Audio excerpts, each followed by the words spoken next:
ఇక కాంగ్రెస్ బీజేపీ లోపాయికారి ఒప్పందం ఇంతకు చెప్పినా కదా, గదే విషయాన్ని ఆర్ఎస్ ప్రవీణ్ కుమార్ గారు కూడా చెప్తా ఉన్నారు. ఏం చెప్తా ఉన్నారు చూడండి. కేంద్రంలో అధికారంలో ఉన్న బీజేపీ, రాష్ట్రంలో అధికారంలో ఉన్నటువంటి కాంగ్రెస్ లోపాయికారి ఒప్పందంతోనే బీఆర్ఎస్ ఎమ్మెల్సీ కవితను అరెస్టు చేశారని బీఎస్పీ రాష్ట్ర అధ్యక్షుడు ఆర్ఎస్ ప్రవీణ్ కుమార్ ఆరోపించారు. ఈడీని అడ్డం పెట్టుకొని మోడీ చేయించినటువంటి అరెస్ట్ అని అన్నారు. కవిత అరెస్టును ఆయన ఖండించారు. ఇది తెలంగాణ ప్రజల ఆత్మగౌరవంపై దాడి అని ఆయన అభివర్ణించారు. దీనికి రాబోయే రోజుల్లో ప్రజలు రెండు పార్టీలకు బుద్ధి చెప్తారన్నారు. అక్రమ అరెస్టులకు భయపడితే తెలంగాణ వచ్చేదే కాదన్నారు. దేశంలో మోడీ పాలన నాటి నాజీల నియంతృత్వ కన్నా ఘోరంగా ఉందని ఆరోపించారు. చాలా పెద్ద మాట అన్నాడు.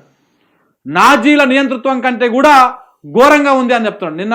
నిన్ననే వచ్చింది వార్త. అది ఏంది, రాజ్యాంగ సవరణ చేయాలి, దేశంలో జమిలీ ఎన్నికలు ఎట్లా తీసుకురావాలి అని. ఆ జమిలీ ఎన్నికలు తెస్తే ఇంకా ఏం లేదు ప్రజలారా. కేవలము ఇక రాష్ట్రంలో ఎన్నికలు అనేవి ఉండవు, కేవలము అధ్యక్ష తరహా ఎన్నికలు జరుగుతూ ఉంటాయి. ఒకవేళ రాష్ట్రంలో ప్రభుత్వాలు ఉన్నా కానీ అవి నిమిత్త మాత్రంగానే ఉంటాయి, వాటికి ఏ అధికారాలు ఉండవు. అన్ని అధికారాలు కేంద్రం చేతులకు పోతాయి. కేంద్రం చేతులకు పోయినాక మనం ఇంకా ఏం చేయడానికి ఉండదు. రాజ్యాంగం మొత్తం స్మాష్ అయిపోతుంది, మన హక్కులన్నీ స్మాష్ అయిపోతాయి. మన హక్కుల గురించి మనం మాట్లాడితే మన కేసులు, దాడులు, రకరకాల కేసులు, ఎన్ఐఏ వచ్చేస్తుంది, ఈడీ వచ్చేస్తుంది, బెయిలు రాని కేసులు వచ్చేస్తాయి, ఇవన్నీ వచ్చేస్తాయి. భయపెట్టడం, మాట్లాడుతూ ఉండొద్దు. ఎవడు కూడా బీజేపీకి వ్యతిరేకంగా మాట్లాడొద్దు. ఈ విధంగా జరుగుతూ ఉంది. చూడండి, మొన్న సాయిబాబా సిసోడియా, నిన్న హేమంత్ సోరెన్, నేడు కల్వకుంట్ల కవిత, రేపు నువ్వో నేనో.